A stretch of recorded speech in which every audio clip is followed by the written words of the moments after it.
Thanks.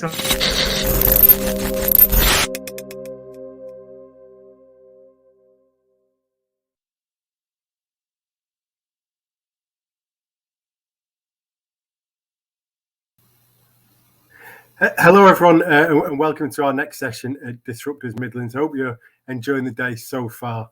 For the next 40 minutes or so, we're going to look at the international scene and how the Midlands can enhance its international reputation. Technology jobs and investments are important to the economic growth and prosperity of the region, and there is plenty of momentum building once again. Our panel will analyse the Midlands' strengths and how it can make the most of its international reputation to grow the businesses and the economy here. But first, I'm just going to have a few minutes with Matt Jones from Microsoft. Welcome, Matt. Hi, how you doing? Yeah, good, thanks. Matt, you help organisations leverage cloud services to digitally transform their businesses. I suppose over the last 18 months or so, have you seen a change in the appetite of businesses wanting to transform? Oh, categorically. I think Satya Nadella, the CEO of Microsoft, sort of summed it up actually about this time last year, that in the first 12 months of the pandemic, we saw 5 years of digital transformation happen in those 12 months. And the pace of change just hasn't stopped, particularly in retail, particularly in, organizations that have a high street presence. But also you're seeing, laggards in technology, the big defense companies, the big manufacturing giants that are really starting to embrace, not just digital transformation, but actually that holistic change to how does business operate in the 21st century. I think we're really at the cusp of what technology can really do in that second industrial revolution, or technological revolution. And who typically in organisations is leading that transformational change? Is it coming from the chief exec, from the CTO, from somewhere else in the organisation? It really depends on the organisation, depends on the appetite. There's just so many levers to pull when it comes to trying to change the way your organisation runs and the way your organisation operates. So, for instance, if you're looking at a data strategy, it would typically be from a data science team or a chief data officer that will generally sit under a CFO. Financial reporting tends to be the first big sort of hurdle for companies when they're looking to instill a data culture. If you're looking at business processes, it's interesting and that old, is the cart leading the horse analogy. Which one is the cart and which one is the horse? For example, in a couple of my organisations I'm working with, we have a high street retailer, clothes retailer, and actually it's the IT team, the CIO, the new CTO that's joined that organisation, driving the change forward, and then trying to present options to the business to say, here's what e-commerce could look like in the future. Here's how we can do our returns process better. Here's how we can leverage social media, and here's how we can create influencers and use apps, customer-facing apps to do things differently. In another one of my organisations, actually, the business have a burning platform. They've got some apps. This is a ports organisation, ports affairs organisation. They've got applications running their business services today that were written in 1987, and they've not changed that much since. And the skills in the workforce to maintain and continually, monitor and manage those applications, they're not just leaving the workforce. Then people are dying. They're leaving the mortal plane.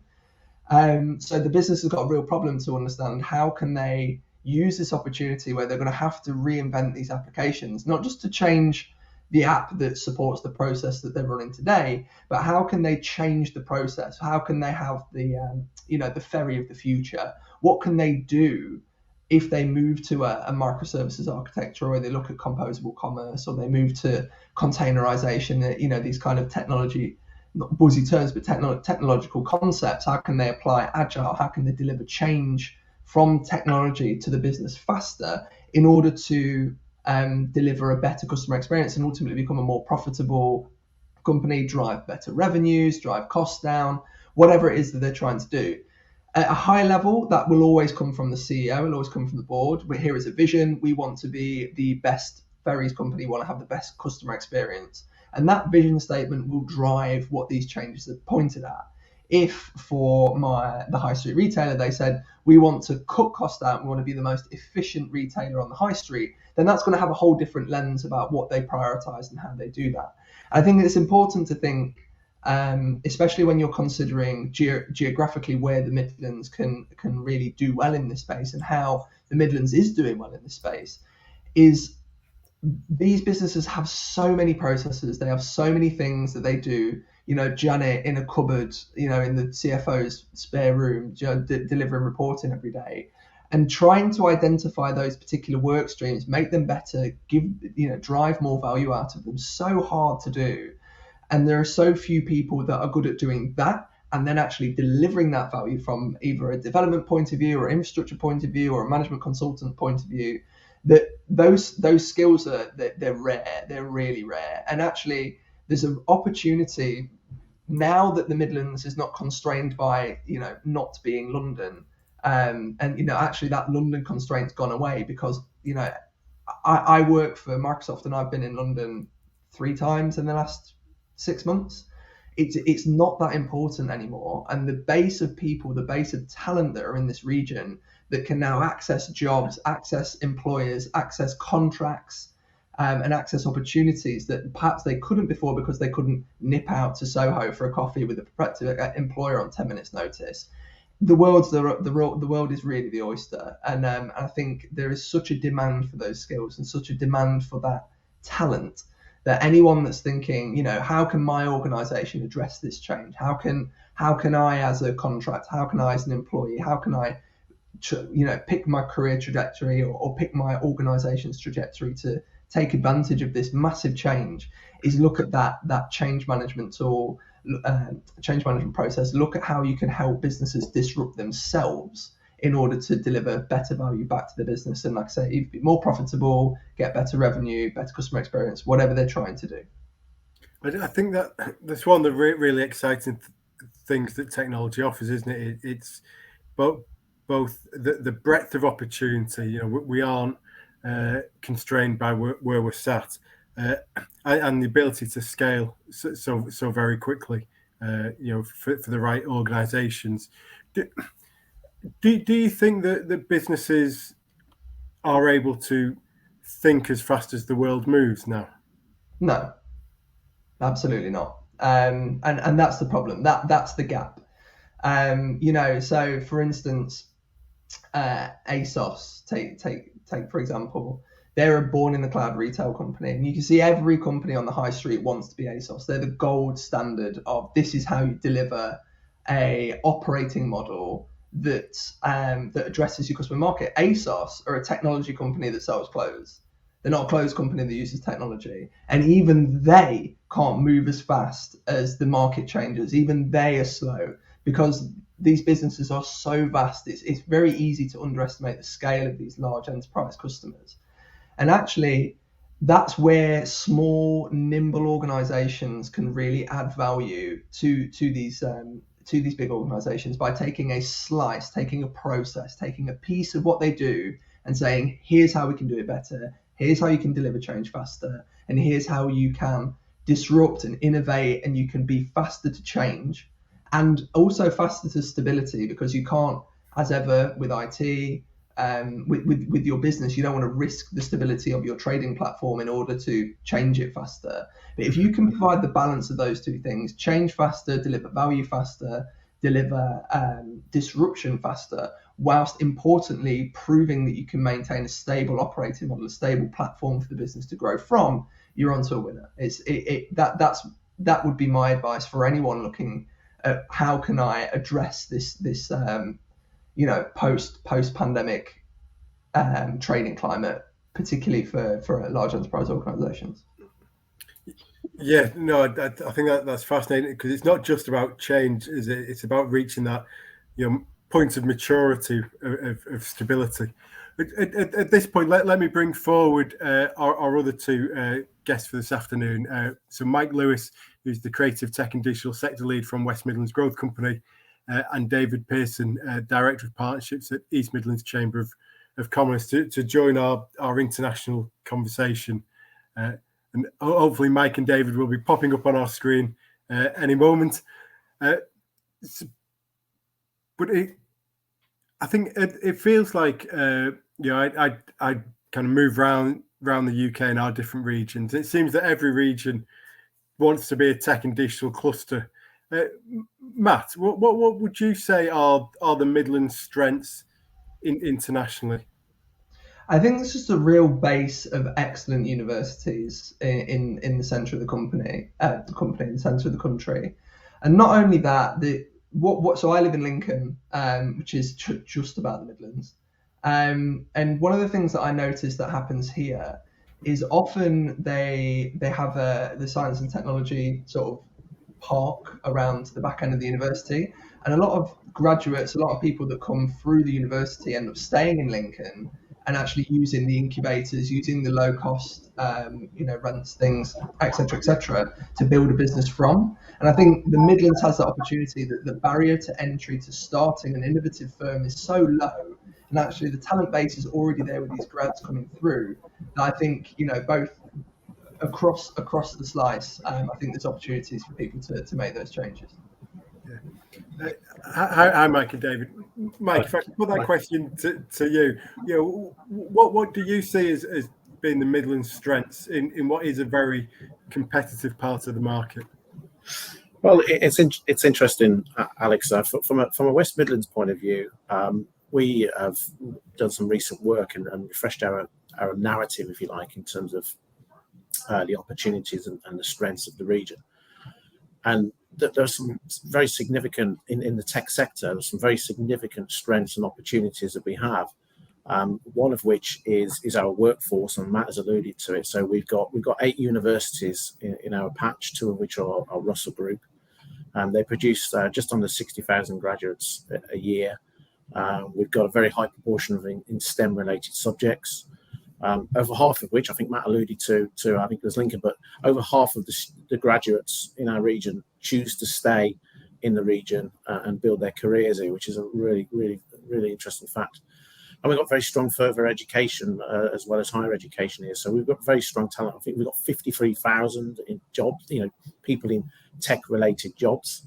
And the government's own report a few weeks back highlighted that the West Midlands is the fastest growing region for tech jobs and tech businesses. So I think workforce. Another key factor is our innovation. We're leading on 5G. Anywhere in the UK at the moment, we've got the best 5G connectivity, best 5G coverage, and we've got some very interesting testbed activities going on across the region.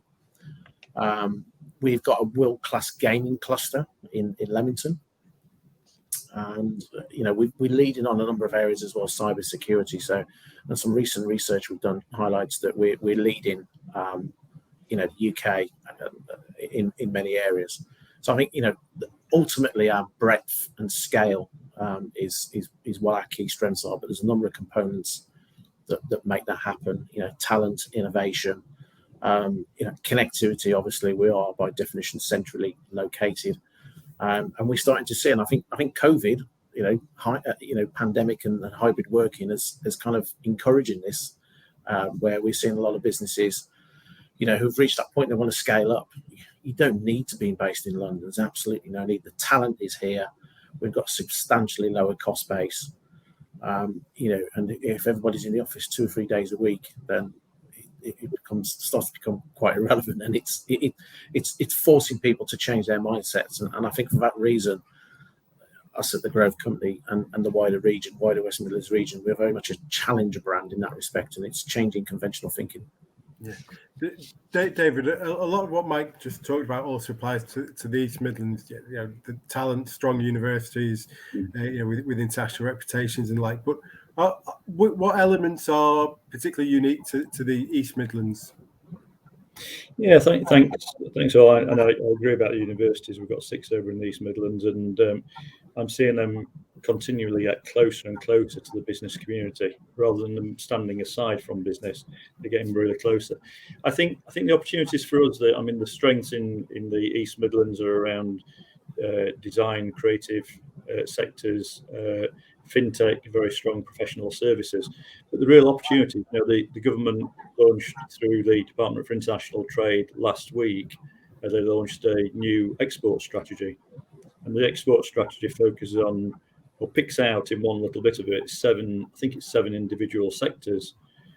And when you look at it, technology runs through all those sectors in one way or another. And that's, we can't say that technology is a sector in itself sometimes. It's embedded in everything else that we do. So things like financial, professional and business services, creative industries, education, consumer and luxury goods, agri-food and drink, clean growth, they're all sectors that, and then there is tech and digital as well. But it runs through everything. So I think there are just lots of opportunities with the government really launching this new export strategy to get well behind it.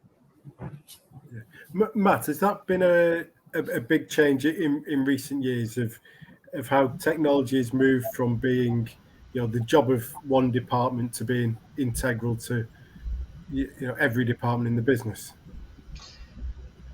The good companies, yeah.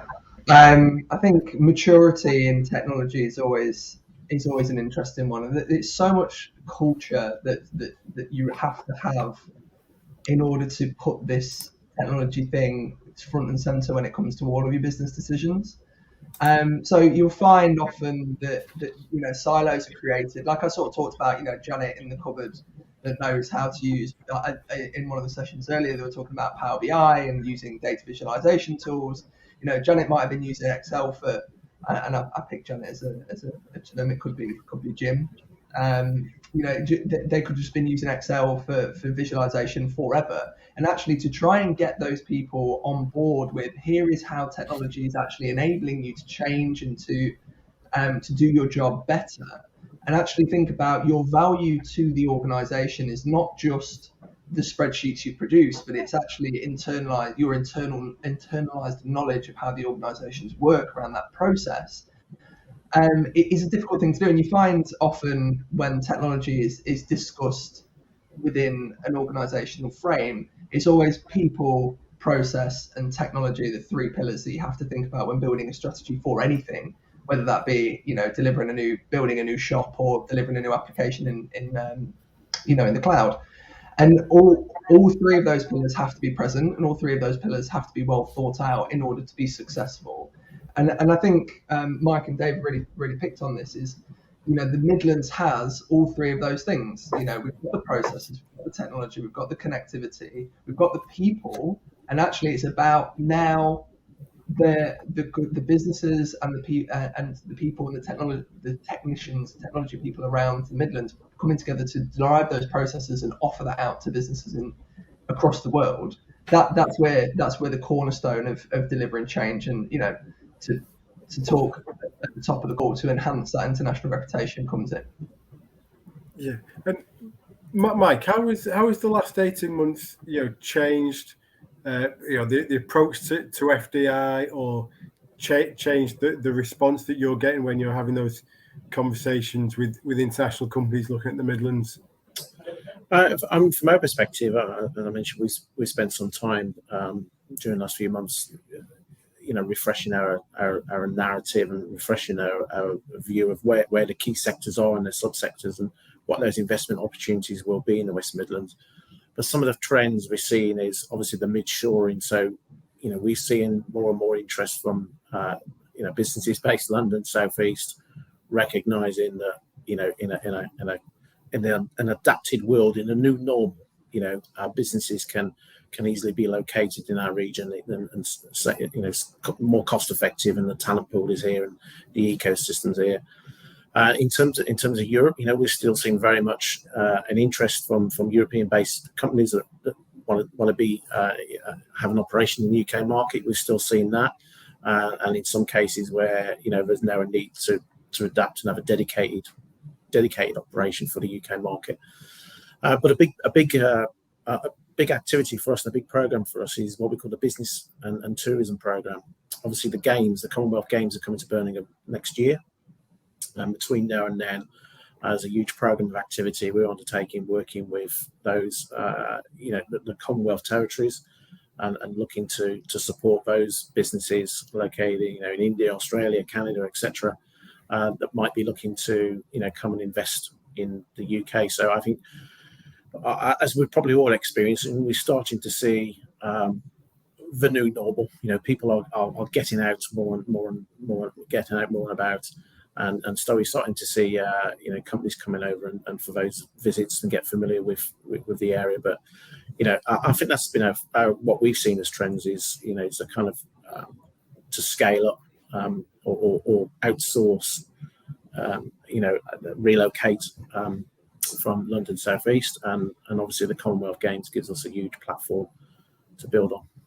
Yeah, and David, obviously, the international market's been in huge flux. The Brexit being at the front of that, but lots of other long-term trends driving change.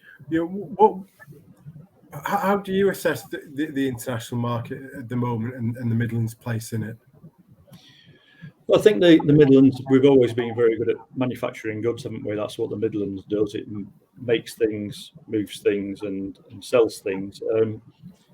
We've seen some businesses starting to move away from trading with Europe because it's become a bit more difficult than it was previously. But others on the flip side are really, filling the boots with all the opportunities that do arise. I think one of the big things coming forward now will be free trade agreements, and particularly taking a technology angle, is how much technology is written into free trade agreements.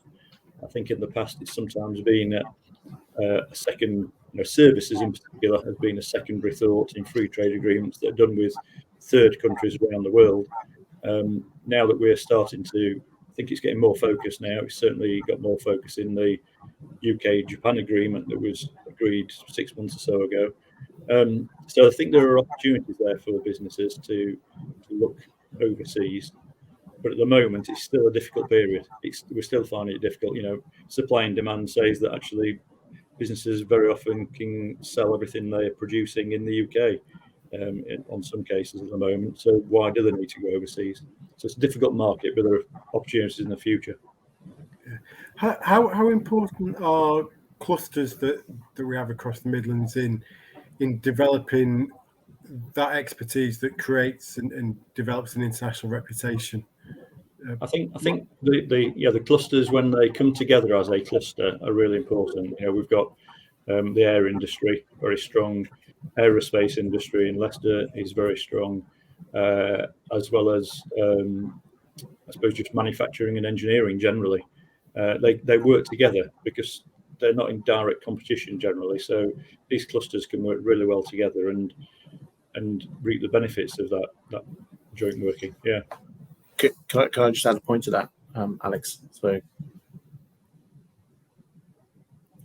yes, far away. To give an example of clusters, so as I mentioned, we've got the gaming cluster. It's a world-class gaming. About a quarter of the UK's games titles come out of Leamington Spa. What we're starting to see is not only is world-class clusters, but it's when these two things collaborate and collide that we've seen something absolutely unique, potentially globally. So we're starting to see examples of where that gaming expertise is being applied to digital manufacturing. So there's examples of one of those games companies in Leamington working with Tata. So that's gamification or serious games being applied to advanced manufacturing, and I think that's fantastic when we see that cross-cutting where two very strong world-class clusters in our region then start to collaborate and do something really powerful. We've got other examples of battery manufacturing where that's an EV charging manufacturing where that's being cross-cut with digital and cyber security as well. So two very strong activities combining to create something even more powerful. Yeah, Matt, how do organisations like Microsoft, help facilitate that cross-pollination and to get, people in sectors who wouldn't necessarily be talking to each other, together to help both organisations? I think Microsoft are a partner-centric organisation. Whilst I think last count we are the most valuable organisation in the world these days. I think we picked Apple to the post last week. We are so dependent on our partners to deliver services to actually enable Microsoft technology to be used. And again, it comes back to that people process technology. Microsoft just provide technology. We can provide guidance on process. We can't implement it. And we definitely can't provide people to deliver. We do have a consulting arm, so a slight misnomer, but generally we look to partners and customers to deliver those technologies themselves. And one of the things that Microsoft does have is a breadth. We cover pretty much every single piece of technology you could hope to buy. And not only do we do that with our proprietary technology, actually we work closely with the open source community. We're the world's largest contributor to Linux. But AWS will say they are, but it's us. If you go on the GitHub repos, but what that generates is partnership opportunities between different partners to coincide, combine, and actually provide an outcome that's better than the sum of its parts. It's greater than the sum of its parts, and that's so important for Microsoft.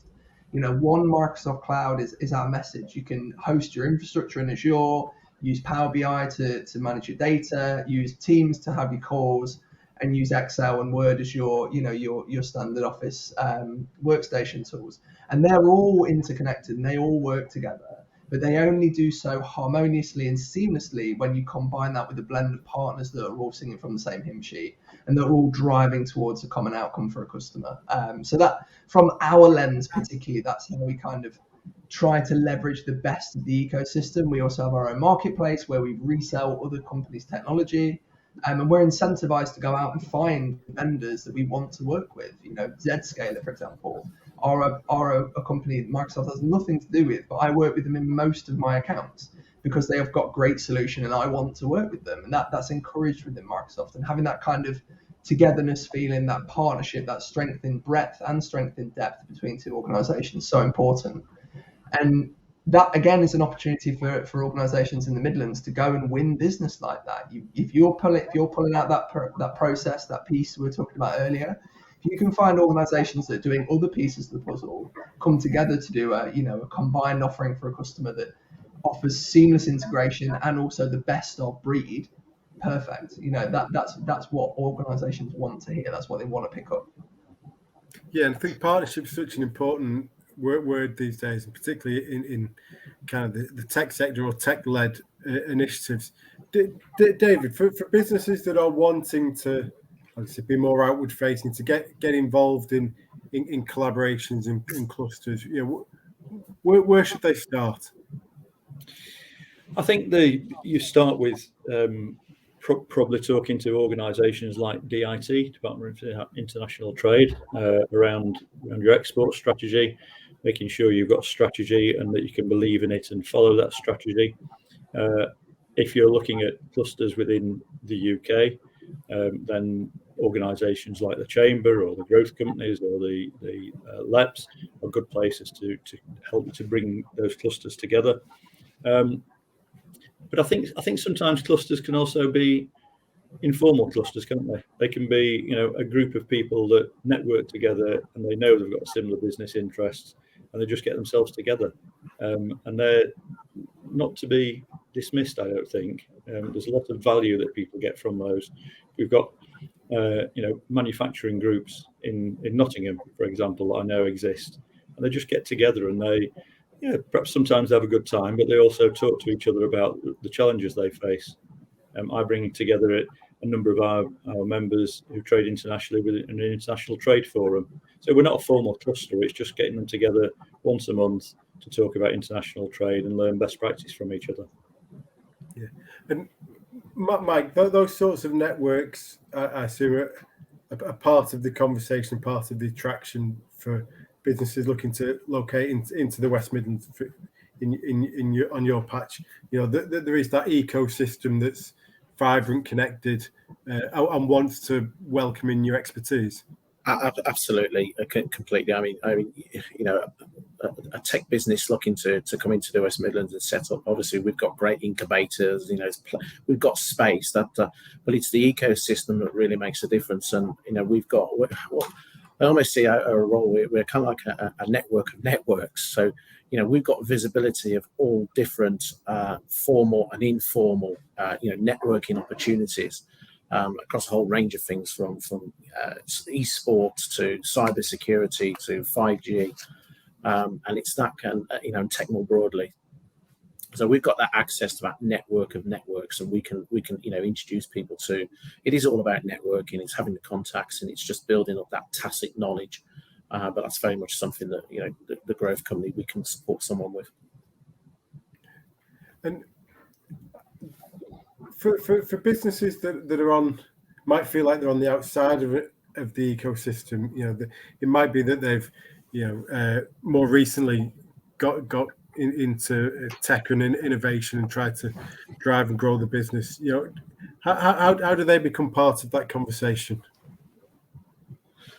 I think first and foremost, come talk to the growth company, and we can obviously share with what that rich ecosystem is and describe the sector opportunities. But we can certainly signpost people to to the right kind of networking opportunity that might be relevant for them and their business. But there's a whole range of different opportunities for someone to get involved with, both formal and informal. And I think one of the things about disruptive businesses and businesses that want to scale that's really powerful are those examples of businesses that have done just that. And it's not just in the Midlands, but it feels like in the UK, one of the questions is, who's the next Gymshark? To go from bedroom business to global success in less than a decade.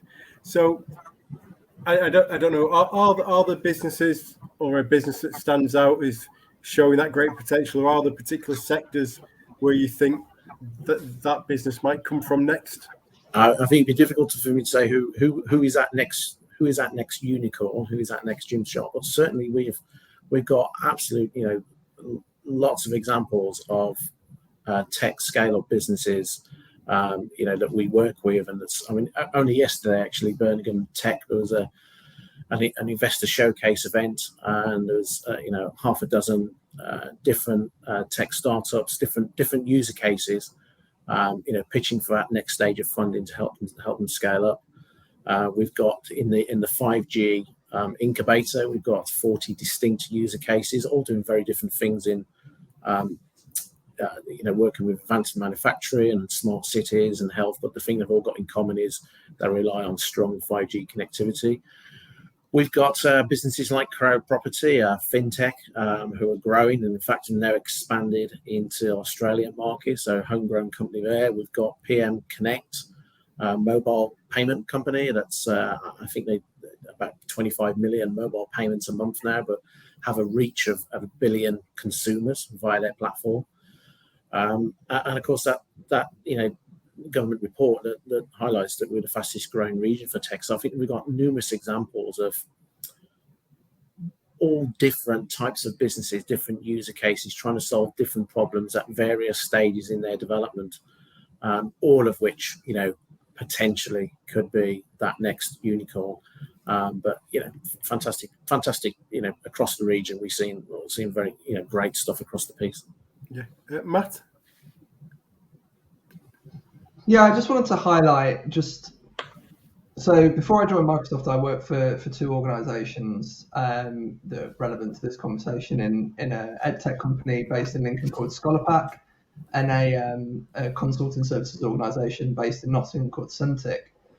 And both of those organisations have been acquired, and both of those have achieved their exit strategies as they kind of set out. I think Centric probably took a bit longer. They formed in '98, and that had two acquisitions, were acquired twice since then. ScholarPack formed, I think 2013, was acquired last year. And actually, I think it's important to understand, and I think it's very wise to consider that what is your exit strategy, and what are you trying to achieve when you're building your business? Are you looking to be $1 billion company? Or actually, is there an exit strategy where being acquired for 15, 20, 30, 50, 100 million suits your agenda, suits what you want to do?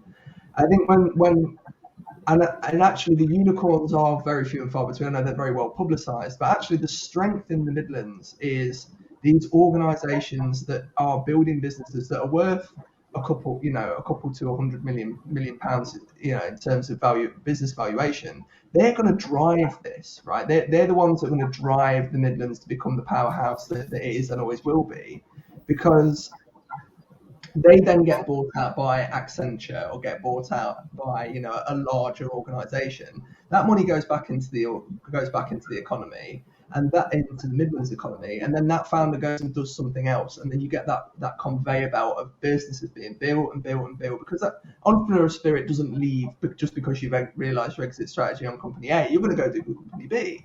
And I see that in technology companies, because they, consulting organisations, because they do go from A to B quite quickly, get acquired by a big global system integrator, and then they roll back and do another use case, do another slice of that organisation. And to keep that conveyor belt rolling and to have that wealth of opportunity in the Midlands is so powerful. And that's what I've seen. Both of those businesses I've just talked about are East Midlands businesses that will have been in the East Midlands chamber. They've both been acquired. They're both now part of much bigger businesses. But then founders are back doing it again. They're building businesses again, and it keeps on rolling. I think sometimes it can be very intimidating to say, I want to be $1 trillion company, I want to be $1 billion company, I want to be the biggest company in the world. And actually, realistically, if you make 100 million on acquisition, that's amazing. That's incredible, right? And it shouldn't be underestimated. And I think the focus on becoming a unicorn or becoming a Gymshark can lead businesses to feel like they need to stretch beyond or need to do something that's crazy, where it's actually just being really good at something and having an exit strategy is a huge success in itself and should be celebrated as much. Yeah, and I think your point about kind of the generation that comes out of those success stories and then go off and launch their own ventures, having had the experience of being part of, a fast growth success story. I think, Edinburgh have the example of Skyscanner and are reaping the benefits of, the generation of management that's coming out of Skyscanner and launching all sorts of different businesses. David, in the East Midlands, what stands out, businesses or sectors as to where the real growth opportunities are? One of the businesses that's making a lot of noise at the moment in the East Midlands is Project D, and I don't know if anybody's come across them. They make donuts, and what a simple thing, but there's just the way they're doing it in creative ways, and I think that's what I'm seeing quite a lot of, is creative sectors that are technology-related creativity. So we've got a business called Afari Media that's a fabulous one that takes you on walk-through journeys through different things. Block Digital, they're doing visualization and training Rolls-Royce engineers how to take a spanner to a Rolls-Royce engine. So instead of having to go on the real thing and messing it up the first time, you go through a VR journey to make sure that you're getting it exactly right, and augmented learning as well with that. So I think a lot of it is around creativity in many ways for me. It's yes, there are fintech, which we've had fintech businesses in certainly in Nottingham for some time, and there are advanced engineering real growth businesses over particularly in Derby. But to me, the ones I'm seeing at the moment are all about something that's a bit more creative than that. Yeah. And if I could just ask you all the same question, I'll start with you, Mike, if I can. What's the one thing that you think would improve the Midlands' international position?